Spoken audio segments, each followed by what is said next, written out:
monde. Merci beaucoup, Nathalie.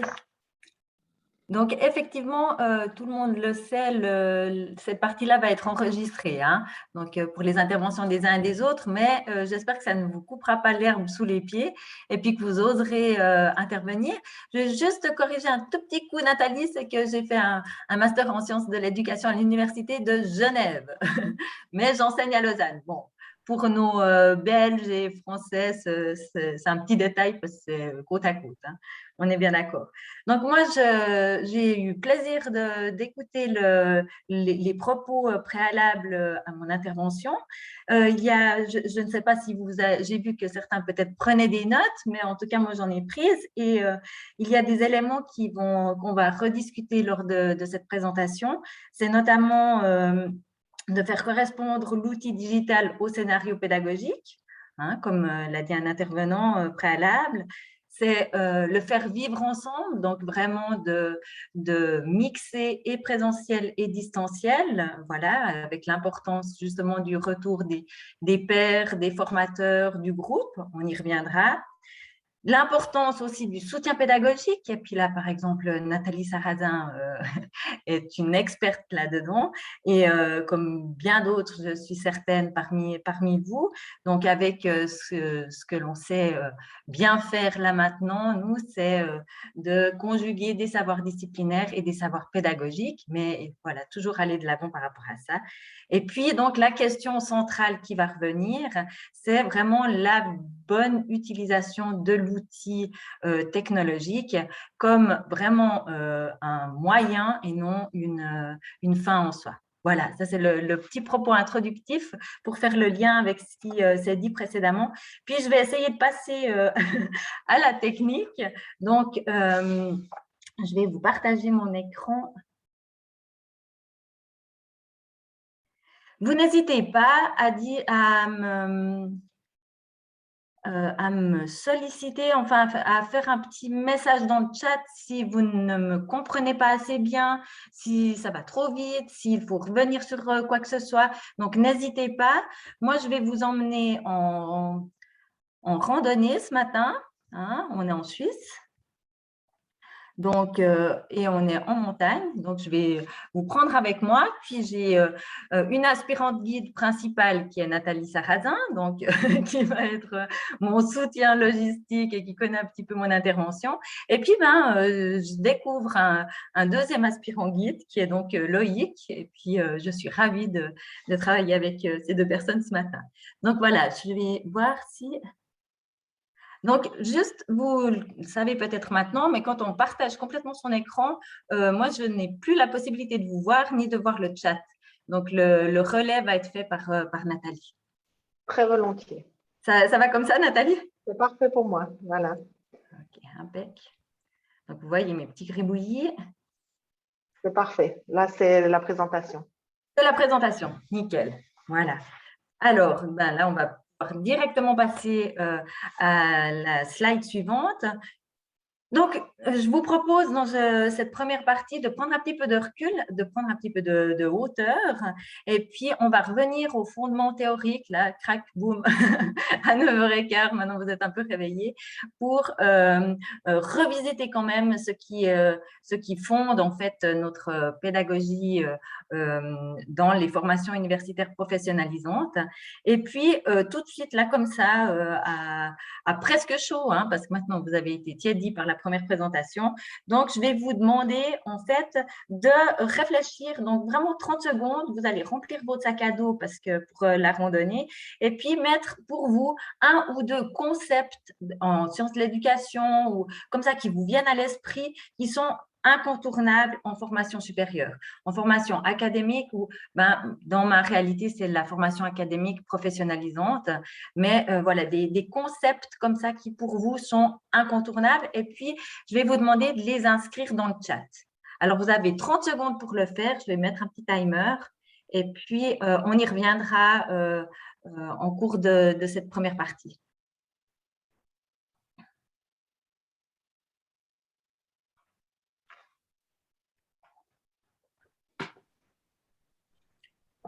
Nathalie, tout le monde voit le timer? Tout le monde voit le timer. Est-ce que toi, tu as partagé avec le son? Alors, arrête le partage, tu as 15 secondes pour le refaire. C'est vrai? Ouais, 12 secondes maintenant. Oui, j'avais partagé, j'avais. On va faire avec le C'est son. bon? Bravo. Ouais, normalement, ça devrait marcher. Alors, on a des informations qui arrivent dans le chat. Moi, je ne l'ai pas. Tu veux que je te lise un peu ce qui se passe ou toi, tu peux le Écoute, consulter? on y reviendra en D'accord. cours. Voilà, donc on a fini ce partage. On y revient après, hein, les collègues, ne vous inquiétez pas. Voilà, donc vous revoyez ma présentation, je pense. Oui? Oui, c'est tout bon. Oui, Tout bon, c'est pardon. tout bon. Voilà. Bon, alors, je vous emmène, on y reviendra par rapport à ce que vous avez noté dans le chat, que je ne vois pas, mais je suis sûre qu'il y a des choses bien intéressantes.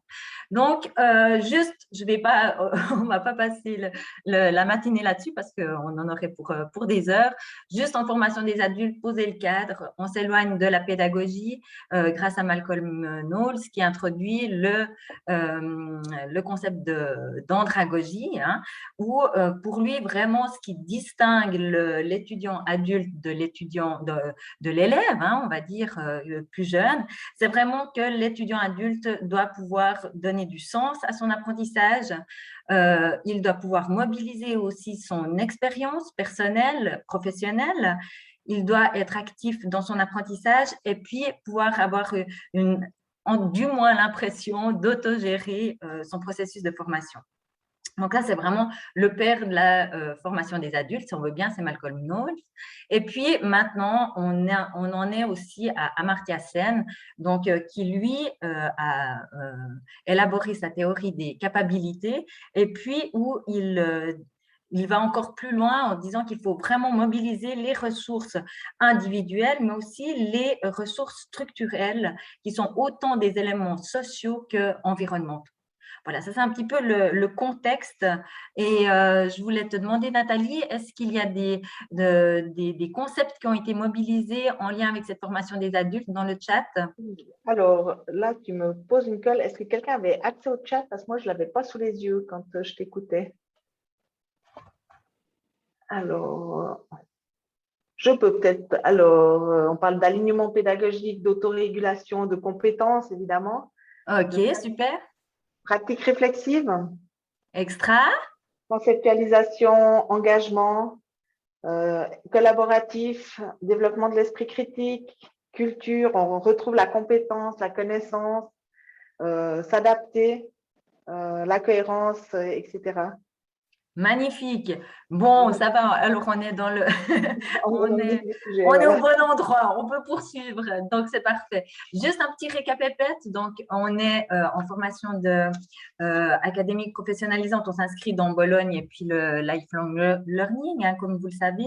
Donc, c'est vraiment dans le but de permettre une équité d'accès aux études dans tout l'espace européen de l'enseignement supérieur, hein.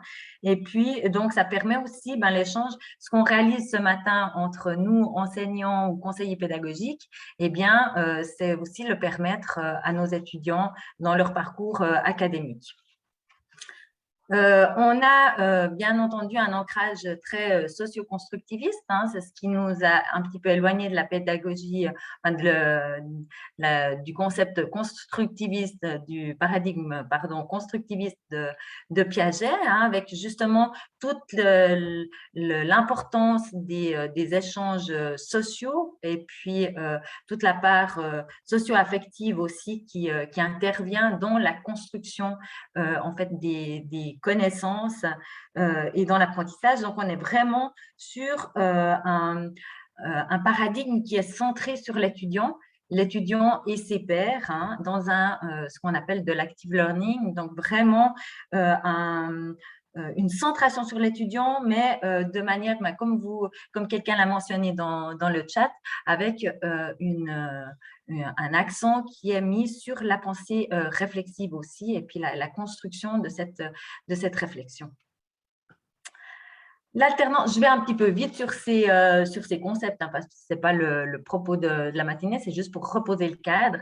On a aussi, notamment dans nos formations professionnalisantes, un paradigme qui est l'alternance intégrative, hein, où vraiment, tout comme en parlait le précédent interlocuteur par rapport au fait qu'il n'y a pas d'antinomie ou de dichotomie entre le présentiel et le distanciel, eh bien, nous, tout est le challenge de ne pas justement de faire d'antinomie ou de dichotomie entre les savoirs du terrain, du stage, et puis de l'expérience, et puis les savoirs vraiment purs disciplinaires.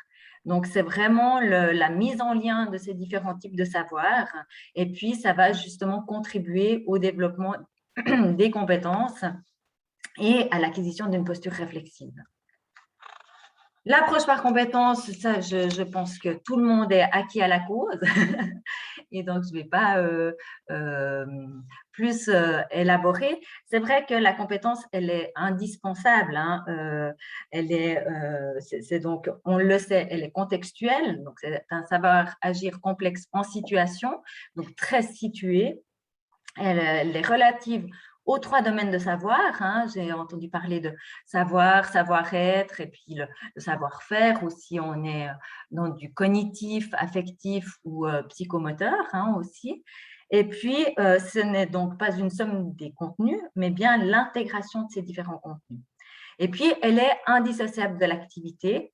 Et du coup, ça fait vraiment le lien avec le nouveau courant, qui est le courant de l'apprentissage en situation de travail, ou le workplace learning. Enfin, quand je dis nouveau courant, c'est quand même Billett qui l'a introduit il y a quand même un petit temps, mais qui est vraiment mise au goût du jour, ce workplace learning. Justement, j'ai entendu de Nathalie dans le chat, vous parliez d'engagement. Et puis, effectivement, il faut, pour qu'il y ait apprentissage et l'engagement des étudiants dans leur action, donc dans leur action d'apprentissage, donc il faut qu'il y ait une motivation de ces étudiants. Et puis, il faut aussi qu'il y ait une affordance, des affordances, donc ça veut dire des ressources mises à disposition par le terrain pour permettre de l'engagement de ces étudiants dans leur apprentissage. Donc, par rapport à l'engagement de l'apprenant, eh bien, on a tout ce qui est relatif à l'apprentissage expérientiel aussi. Et donc, pour motiver cet engagement de l'étudiant, eh bien, le faire réfléchir, mobiliser ses savoirs expérientiels, c'est vraiment incontournable, notamment en formation universitaire professionnalisante. Donc, ils ont tous soit de par leur parcours personnel de vie, soit leur parcours professionnel ou des stages ou des interactions dans des activités sportives, etc. Par exemple, eh bien, ils ont des expériences qu'ils ont engrangées, des savoirs, et ces savoirs-là vont être mobilisés aussi pour leur apprentissage dans un contexte bien donné. Ça va, je ne vous ai pas tous perdus encore? On est là, on est là, on est là, on est là. Vous êtes là, c'est parfait. Bon, alors ça va bien. Parce que je vais vous faire réfléchir encore une petite fois. On va faire une petite pause, enfin, une micro-pause d'1 minute. Et puis, je vais vous demander de réfléchir, en fait, là, maintenant, très, très concrètement, parce que quand on parle d'apprentissage expérientiel, eh bien, il y a un outil, parce qu'on parle vraiment d'outils là, qui est la simulation et qui fait partie vraiment qui permet justement de mobiliser cet apprentissage expérientiel. Et du coup, je voulais vous faire réfléchir à 2 exemples de pratiques simulées que vous réalisez actuellement dans votre institution ou que vous souhaiteriez réaliser ou dont vous avez entendu parler, etc. D'accord? Donc, vraiment des pratiques simulées comme vous l'entendez par pratique simulée. Et puis, on y reviendra aussi au terme de cette seconde partie, donc, qui est destinée plus à vous présenter la simulation à la source. Alors, je vais remettre le petit timer. Cette fois, vous avez 1 minute. Puis, idem, comme tout à l'heure, dans le chat, si vous pouvez mettre des exemples. Je vous mets une petite minute parce que ça vous demande quand même peut-être de réfléchir et puis d'écrire en quelques mots peut-être un petit peu plus votre situation d'apprentissage simulé.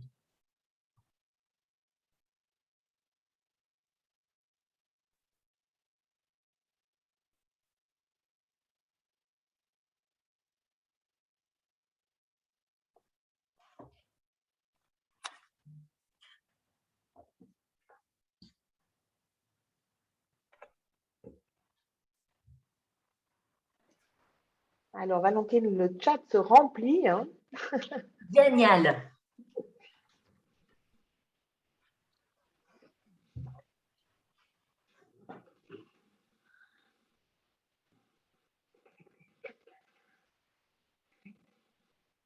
Loïc est toujours parmi nous, l'aspirant guide. Ah, je crois qu'on doit compter sur le Woman Power aujourd'hui.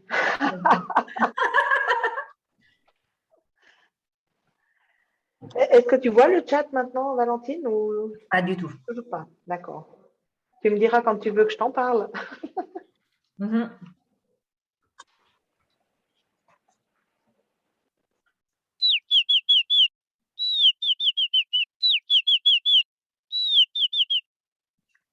Voilà. Alors, apparemment, ça se remplit, donc c'est dingue, c'est génial. Oui, ouais, ça bouge. C'est top. Alors, si vous êtes d'accord, ça c'est ce que je dis aussi aux étudiants, mais en fait, en s'écoutant parler, on se dit, mais voilà, ça n'a ni queue ni tête. De toute façon, vous n'avez pas le choix, je vais vous emmener avec moi. Et on y reviendra au terme de cette deuxième partie sur les éléments que vous avez inscrits dans le chat. Je vois par contre je vois les chiffres en fait qui se remplissent, mais je ne vois pas ce qui est écrit. Est-ce que tu veux que je te lise ou… Mais pas tout de suite, peut-être à la fin. Hein, d'accord? Cette partie, on y revient. Ça va comme ça? Pour moi, ça va très bien. Parfait. Alors, voilà, je vais vous présenter là sur quelques slides, en fait, la simulation et puis toute la réflexion qui a été initiée en fait dans mon institution. Donc, mon institution, pour ceux qui ne la connaissent pas, pourtant elle est internationalement connue, je plaisante. Donc, c'est la Haute École de Santé La Source. Donc, dans cette institution, on y forme à un niveau académique professionnalisant, donc des étudiants en bachelor en soins infirmiers. Donc, c'est une filière unique.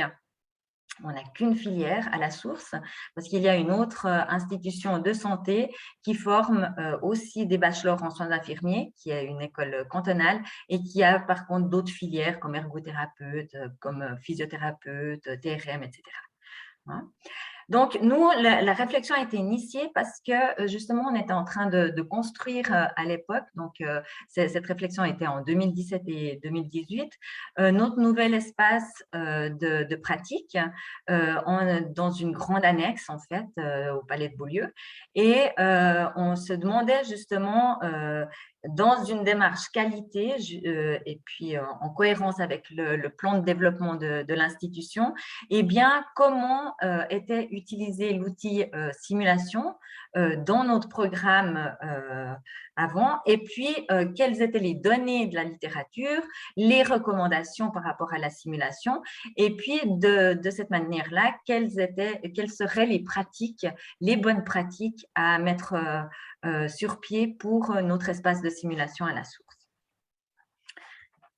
Donc, les résultats qui étaient visés, c'était vraiment d'avoir une evidence-based teaching et learning par rapport à ces pratiques de simulation, et puis d'évaluer sur tout ce qui était fait en termes de simulation, mais simulation vraiment large, je vais y revenir, à la source, et puis de manière à pouvoir implémenter un cadre lié à la simulation qui soit pertinent, réaliste et puis adapté à notre contexte. Donc, on s'est fondé sur le cadre de référence qui a été conçu par Pamela Jeffries en 2007 et qui a été réadapté en 2012. Donc, c'est le National League for Nursing, le Simulation Framework.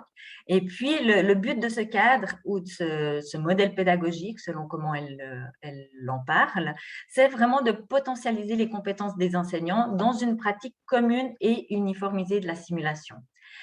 Alors, c'était aussi une intention institutionnelle d'uniformiser un petit peu les pratiques et de se référer à un certain cadre. Pour l'analyse, je me suis référée avec mes deux collègues à ce cadre conceptuel de Leavitt-Jones et puis Guinéa, parce que déjà, ce sont des infirmières, donc on a vraiment un contexte de soins infirmiers derrière, et puis donc vraiment ça permettait d'avoir une compréhension très critique et proche de notre réalité par rapport à ce qui se fait en simulation. Et puis, elles avaient aussi un outil très mnémotechnique qui me plaisait tout particulièrement. Donc, je me disais que ça pouvait aussi impacter auprès de nos enseignants. Et puis, on s'était aussi référé, bien entendu, à Chinyara, à Jafrelo Pellaccia, à Aligné, etc., que vous connaissez très certainement si vous avez un intérêt pour la simulation. Mais c'est vrai que c'était… alors, on y est venu dans l'analyse. Hein, on n'a pas fait l'analyse que centrée sur ce cadre conceptuel-ci, mais on avait aussi besoin d'un contexte qui était similaire au nôtre en soins infirmiers. Alors, vraiment, on le voit, hein, il y a pléthore de définitions, c'est presque autant que pour la compétence, en fait. Et puis, on voit vraiment que c'est une stratégie pédagogique, la simulation. Donc, c'est un outil, une modalité pédagogique et pas du tout une finalité en soi.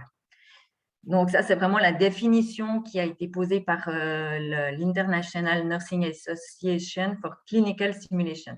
Alors, j'ai un super accent anglais, mais comme on est en francophone, ça va très bien. Voilà, et on est arrivé en fait à ce cadre-ci qu'on a appelé pompeusement Taxosim Health. Health, c'est l'école La Source, en fait. Et en fait, on a…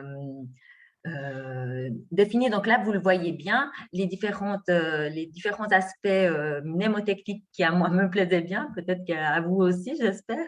Et donc, on voit que c'est écrit donc simulation hein, avec le SI, voilà, donc tout au long. Et puis, c'est vraiment avec une centration sur l'étudiant, comme on le voit, qui est vraiment au cœur de cette conception et puis qui tient compte aussi de moyens qui vont du moins technologique au plus technologique. On a vraiment le design classique de la simulation que très certainement vous connaissez ou pas. Le design classique, juste pour vous le rappeler, en fait, il se fait en 3 temps, voire même presque on peut parler de 4 temps. Il y a le briefing ou le pré-briefing. Alors, nos collègues canadiens parlent de brefage ou pré-brefage. Et ça, c'est vraiment un temps où on oriente les apprenants, on rappelle le cadre.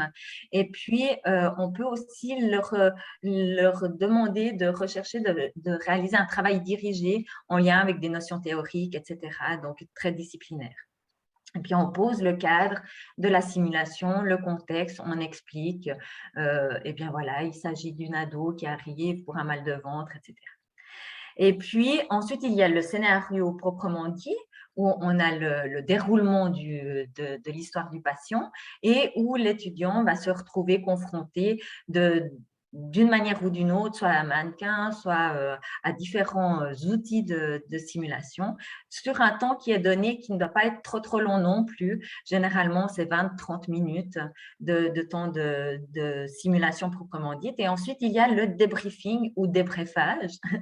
Et là, vraiment, où on insiste sur 3 phases, un peu la réaction, l'analyse et le résumé. Ça veut dire la réaction, d'abord, tout ce qui est de l'ordre de l'émotion, comment s'est senti l'étudiant et de revenir vraiment sur l'état de stress ou au contraire de joie, de plaisir, etc., qu'il a pu ressentir. Donc, vraiment centré sur l'apprenant. Et puis ensuite aussi demander aux observateurs, aux collègues qui ne sont pas dans la situation mais qui observent cette situation-là, d'avoir aussi un regard par rapport à comment est-ce qu'ils se sont sentis en voyant cette interaction-là entre l'étudiant et puis le patient ou le mannequin, etc. Et puis ensuite, on analyse justement en remobilisant des savoirs, des connaissances, etc. Et puis le but, c'est justement un peu à la colbe, entre guillemets, une fois qu'on a conceptualisé, qu'on a analysé, de pouvoir après faire émerger qu'est-ce qui pourrait être transférable dans une situation similaire, mais dans un autre contexte, etc. Donc, voilà, ça nécessite vraiment, comme le disait d'ailleurs en introduction un des orateurs, c'est que ça nécessite une expertise disciplinaire et pédagogique. Et puis, si on revient, je voulais juste revenir sur deux petits ronds là, de cette taxonym Health. Il y a le magique, et puis le magique, ça se réfère vraiment à l'expérience mimétique, telle que l'a décrit Wortzik et puis Durand. Et c'est vraiment le faire comme si. Et c'est ce qu'on appelle aussi la feintise ludique partagée. On parle de feintise ludique partagée, c'est parce que tout le monde est au clair avec le fait que le cadre est posé, que c'est un cadre qui est factice et puis que tout le monde va jouer à ce jeu-là. D'accord? Il n'y a pas mensonge, tromperie, duperie, etc. Donc, c'est pour ça que c'est grâce à ça aussi que ça va permettre l'engagement de l'étudiant dans cette simulation. Et puis, expérientiel, eh bien, donc ces petits ronds jaunes avec le L, c'est vraiment la similitude perçue par l'apprenant. Et puis là, j'aimerais bien insister justement parce que nous, dès qu'on a déployé notre centre de simulation à Beaulieu, eh bien, il a fallu acheter le big mannequin high-tech, dernier cri, qui cligne des yeux, qui tousse, qui fait tout ce qu'on veut. Et puis, eh bien, en fait, dans ce expérientiel, c'est ce qui est relevé vraiment très fort aussi par les différentes études, les différents cadres théoriques qu'on a analysés, c'est plus la similitude objective qui permet de déclencher le raisonnement clinique. Donc, c'est vraiment le fait de tendre vers quelque chose qui correspond le mieux à la réalité qui permet justement d'immerger l'étudiant dans la vraie réalité et puis de déclencher le raisonnement clinique et de le bouger dans sa construction et dans son apprentissage. Alors là, c'est illisible, donc là, ce tableau-là, je ne vous demande pas de le lire, c'est juste pour vous montrer qu'en fait, on avait quand même une injonction qui était aussi une injonction de ressources, donc il fallait aussi voir si les outils simulation qui étaient au départ, on était un petit peu tous très…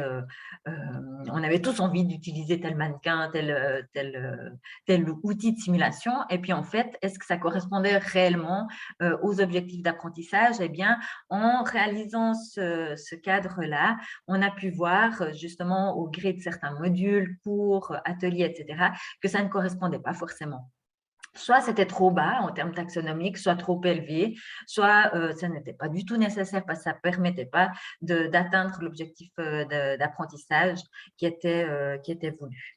Donc, ça nous a vraiment permis de recenser les diverses modalités simulées dans notre institution et puis de recadrer justement leur utilisation en fonction des réels objectifs et puis de la gradation taxonomique des programmes.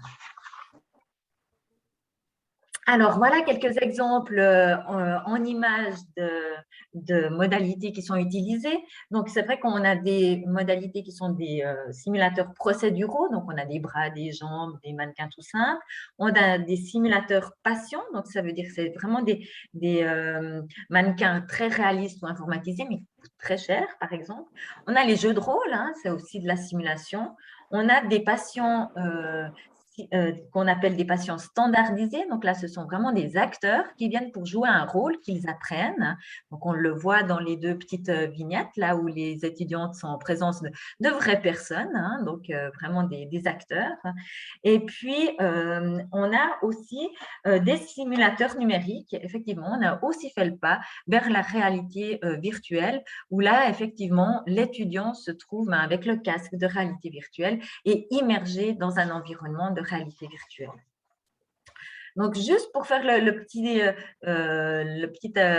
aparté par rapport à cette réalité virtuelle, eh bien, on a voulu aussi que ces espaces de simulation soient co-construits réellement, de manière à ce qu'ils correspondent vraiment aux besoins en apprentissage des étudiants. Donc, on voit ici sur l'image qui est en haut à droite, on voit l'enseignant qui a appuyé, qui participe justement à la construction du scénario de simulation virtuelle. On a une étudiante qui est en train de tester, les deux autres étudiantes qui sont là aussi. Et puis tout à gauche sur l'image, eh bien, on a l'ingénieur de la start-up Ubisim qui a été à l'origine des 3 scénarios de réalité virtuelle qu'on a conçus à la source. Donc, vraiment, c'était d'avoir et le regard pédagogique enseignant et les besoins d'apprentissage des étudiants et, bien entendu, la maîtrise technique de la start-up. Et puis, le dernier scénario, alors là, je vous en parle parce que, comme l'a dit Nathalie, je suis une infirmière en soins intensifs de pédiatrie. Et donc, c'est vrai qu'il est extrêmement difficile dans notre réalité de soins à l'enfant de mettre les étudiants au contact de situations cliniques avec des enfants qui joueraient un rôle, par exemple, d'une pathologie. Hein. C'est vraiment pas possible. Donc là, vraiment, on a réalisé un scénario, donc avec un papa qui est fort peu sympathique, hein, d'accord, mais qui n'est pas trop méchant. Mais la petite puce, si vous voyez, elle est cyanosée, enfin, elle montre des signes cliniques qui nécessitent une prise en charge assez rapide et qui va permettre justement à l'étudiant de s'engager dans une démarche très réflexive par rapport à ce qu'il doit ce qu'il doit mobiliser comme savoir, comme outil, etc., comme ressources pour pouvoir prendre en charge adéquatement ce petit nourrisson de 6 semaines. Voilà, donc par rapport aux recommandations que cette analyse nous a permis de faire, eh bien, c'est notamment en termes de fidélité. Donc, c'est plus l'environnement, c'est l'environnement en fait, dans lequel prennent place les simulations qui vraiment va jouer un rôle important. Donc, l'atmosphère, décoration, bruit, etc. Donc, faire comme si on était dans une vraie chambre, comme si on était dans un vrai appartement chez une personne âgée, etc. Les activités, les distractions, tout à coup, un téléphone du physio, etc. Enfin, vraiment comme comme dans la vraie vie, en fait. Avec une part stress, de collaboration en équipe, eh bien, c'est vraiment ça qui rend le cadre de la simulation fidèle, en fait. Et puis, c'est plus par rapport à l'authenticité du contexte d'apprentissage, il faut qu'il corresponde vraiment aux exigences réelles de la tâche. Et il y a un exemple qui est assez connu dans la littérature, c'est par exemple le simulateur d'intubation. Eh bien, il y avait un simulateur d'intubation qui correspondait vraiment, mais qui était très rigide. Et puis, du coup, la sensation qu'avait l'anesthésiste, le médecin anesthésiste, quand il enfilait son laryngoscope, eh bien, ce n'était pas du tout comme dans la vraie vie. Donc, en fait, après, ils ont repensé à tout ça et puis ils ont créé quelque chose qui ne ressemble pas du tout aux voies aériennes comme on pourrait les voir sur une photo, etc., comme dans les livres d'anatomie. Mais par contre, en termes de sensation, qui est exactement la sensation des médecins anesthésistes quand ils intubent leurs patients. Donc, avec la longueur enfin, voilà, les cordes vocales, etc. Donc, ce n'est pas de rechercher une fidélité vraiment qui colle à la réalité, mais plus dans la technique et puis dans le faire, en fait. Voilà. L'importance, bien entendu, des répétitions et des feedbacks. Hein. Ce n'est pas parce qu'un étudiant est entré une fois dans une situation simulée que c'est bon, c'est acquis, mais il va falloir le répéter et surtout avoir le feedback de l'enseignant ou de ses pairs. Et puis, ça nécessite bien entendu une formation des enseignants pour qu'ils puissent mobiliser à juste titre les savoirs disciplinaires et puis les savoirs pédagogiques. Voilà, notre emblème, c'est donc l'hôpital immersif. Où là, on réalise vraiment sur une demi-journée, on met les étudiants en équipe de soins, donc ils sont 7 étudiants pour 9 patients qui sont tous des acteurs.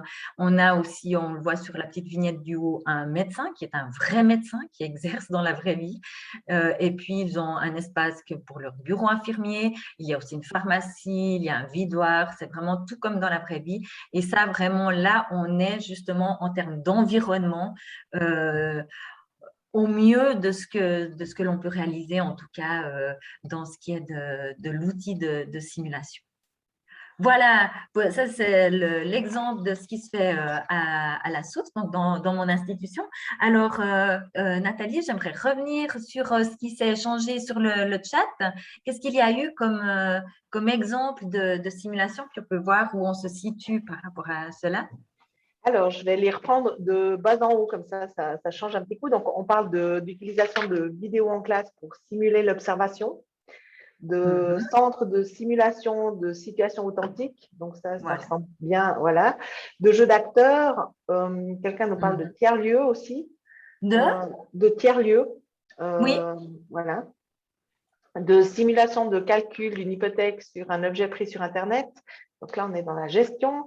En psychologie, de simuler des entretiens d'aide, de manière plus générale, d'essayer en dehors du contexte réel. On parle d'escape game, de serious game, de jeux de rôle. Hein. Là, on voit bien, voilà. Encore une fois, les jeux de rôle pour placer l'étudiant en situation. Alors, j'aime beaucoup le terme, donc je vais te le donner, c'est quasi réel, entre guillemets. Hein, de préparation et d'enseignement, simulation d'un tribunal où les étudiants en droit jouent le juge, les avocats, etc. Il y a personne excellent, qui ça c'est vraiment… C'est comme l'hôpital immersif et c'est vraiment… alors, les étudiants, je ne sais pas si la personne qui a mis ça peut dire un petit mot par rapport à l'état émotionnel dans lequel se trouvent les étudiants. En tout cas, les nôtres, entre guillemets, parce qu'ils ne nous appartiennent pas, mais dans l'hôpital immersif, on a bien entendu, au terme de la matinée, un débriefing, et un débriefing un peu plus long qui comprend aussi le médecin et où il y a énormément d'émotions en termes de stress, de comment ils se sont sentis, en termes de sentiment d'efficacité personnelle, etc., qui est vraiment mobilisé. Alors, je ne sais pas si dans le cadre, si la personne qui a mis dans le chat par rapport au tribunal… Oui, Manuela, bonjour. Oui. Ben, en fait, du coup, Pascal, tu peux peut-être couper la boucle parce que sinon, ça va être compliqué. Donc, c'est pas moi qui ai fait ce… Bon, je vais attendre que Pascal éteigne. Voilà. Nous, qu'on a vanté cette magnifique salle. Non, toujours pas. Non, on n'entend pas. Voilà, là, vous devriez m'entendre correctement. Super. Donc, en fait, c'est pas moi qui menais ça avec les étudiants parce que nous, on est conseillers pédagogiques et on a suivi le projet que le prof a fait ici en fac de droit. Mais donc, c'est des projets de simulation, effectivement, de tribunaux où le prof arrive avec une situation réelle, entre guillemets, et qui est rejouée par les étudiants. Et donc, il y en a un ou plusieurs qui ont le rôle de juge. Il y a les avocats de la défense, les avocats de la partie civile, les avocats… Enfin, voilà, je ne m'y connais pas en droit, mais vous comprenez le principe. Il y a aussi les personnes qui sont dans le box des accusés, la famille, etc. Et donc, il y a toutes… et des observateurs, le reste des étudiants est observateur. Quand ils ont la possibilité, ils vont dans des vraies salles d'audience, donc qui rajoutent un petit peu une dimension aussi supplémentaire. Par rapport à l'environnement. Hein. Par rapport à l'environnement et à l'immersion, justement, aussi. Et le but est vraiment de faire aussi ressentir les émotions, parce que le prof qui encadre ça est très sensible à ça, au fait de, quand on apprend quelque chose théoriquement, bah voilà, on l'apprend et Mhm. ça veut dire, mais quand on le ressent, en fait, les émotions font que l'apprentissage est vraiment ancré dans ouais, dans l'expérience de l'étudiant. Et du coup, ça reste beaucoup plus. Et en termes de, voilà, de développement de compétences, c'est très intéressant. Et aussi de pouvoir accrocher du coup tout ce qui se dit après C'est ça. des questions un peu plus théoriques éventuellement. Ouais, ouais.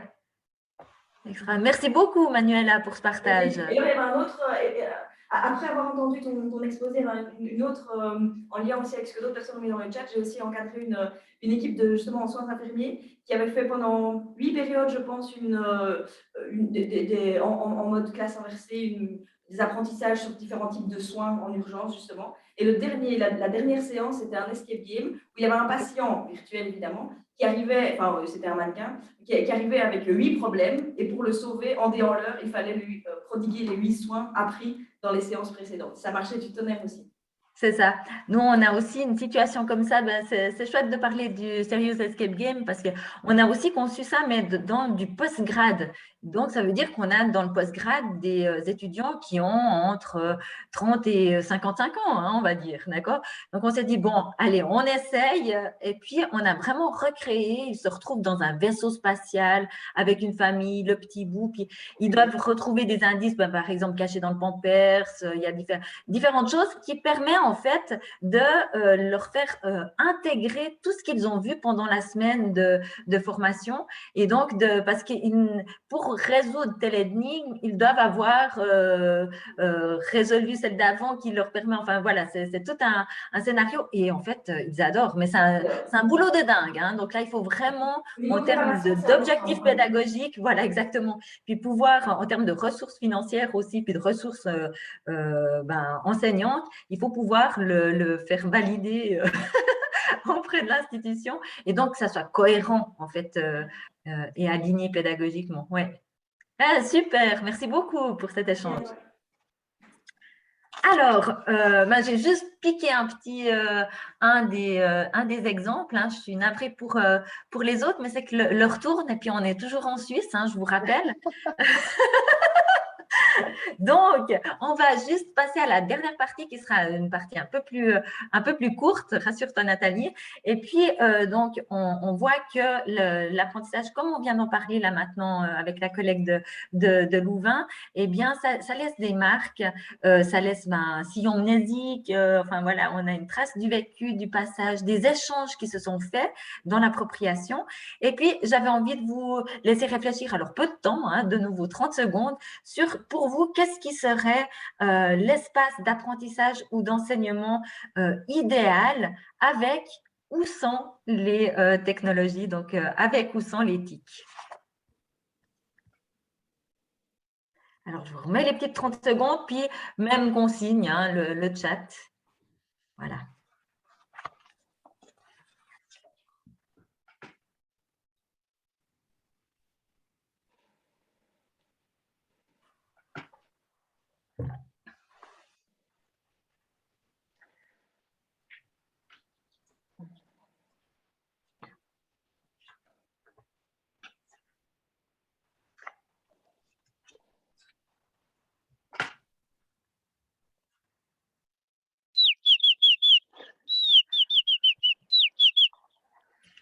Voilà. Alors, on y reviendra aussi au terme de cette troisième partie. Hein, vous avez compris maintenant un petit peu le principe. Il y a eu 2-3 éléments quand même qui ont été inscrits dans le chat, Nathalie? Rapidement, oui. Oui, un petit peu, d'accord. On s'approche du carnet de thé, hein, vous tenez bon encore. Alors, dans l'espace d'apprentissage, eh bien, il y a l'enseignant et l'apprenant. Alors, qui est l'enseignant? On pourrait le voir comme une personne qui fait des liens, qui montre le chemin, qui abreuve, qui porte les savoirs, qui montre qui indique où aller, etc., qui fait les pas avant les autres. Et puis, moi, je voulais vous partager en fait une vision qu'a Étienne Bourgeois, que très certainement certains connaissent parce qu'il a enseigné et à Louvain et à Genève, par exemple, en sciences de l'éducation, qui est celle-ci, qui est l'enseignant est un médiateur entre la personne qui apprend, d'une part, et les savoirs, la culture dont ils sont issus et le collectif qui les a produits, d'autre part. Donc, on voit qu'on est vraiment dans une approche assez historico-culturelle, hein, on est bien d'accord, mais où on a vraiment l'enseignant qui est ce médium, ce médiateur entre la personne qu'il considère vraiment avec toute l'expérience qu'elle a. Donc, on est ancré dans une culture, une histoire. L'enseignant va devoir rendre son savoir disciplinaire pur, dur, très complexe, eh bien, accessible aux non-initiés. Hein, ça, c'est un sacré challenge qui nous appartient à nous. Et puis, que ce soit dans des domaines eh bien, affectifs, cognitifs, eh bien, il va devoir guider l'étudiant dans cette appropriation de ces différents savoirs. Enseigner, c'est aussi, ça exige de l'enseignant qu'il se mette qu'il transmette à l'étudiant à la fois le désir de savoir et puis le désir de lui transmettre ce savoir. Hein, vraiment, donc j'aime beaucoup cette image-là, qui est l'image de ma collègue. Donc là, on voit vraiment un setting d'une simulation avec un mannequin basique. Hein, il est vraiment très basique. On a par contre recréé l'environnement comme dans la vraie vie, les plateaux, etc. Ça, c'est vraiment comme dans un service hospitalier. Et puis, on voit qu'il y a un cercle avec l'enseignante et les étudiantes. Et puis, si vous regardez cette image, eh bien, je pense que si vous ne pouvez pas distinguer qui est l'enseignante et qui sont les étudiants. Eh bien, l'enseignante, c'est celle qui est tout à gauche sur le siège rouge. Et on voit que tout le monde se met au même niveau et échange par rapport à des connaissances, des savoirs, des expériences préalables. Alors, bien entendu, le rôle de l'enseignant, c'est de valider ces savoirs et puis de permettre justement l'explicitation justement des connaissances et puis de stimuler la participation critique, réflexive sur ces savoirs par le reste du groupe. On voit que tout le monde est assez proche et puis, alors avec les masques, c'est difficile, mais tout le monde est vraiment impliqué dans cet échange, dans cette discussion-là.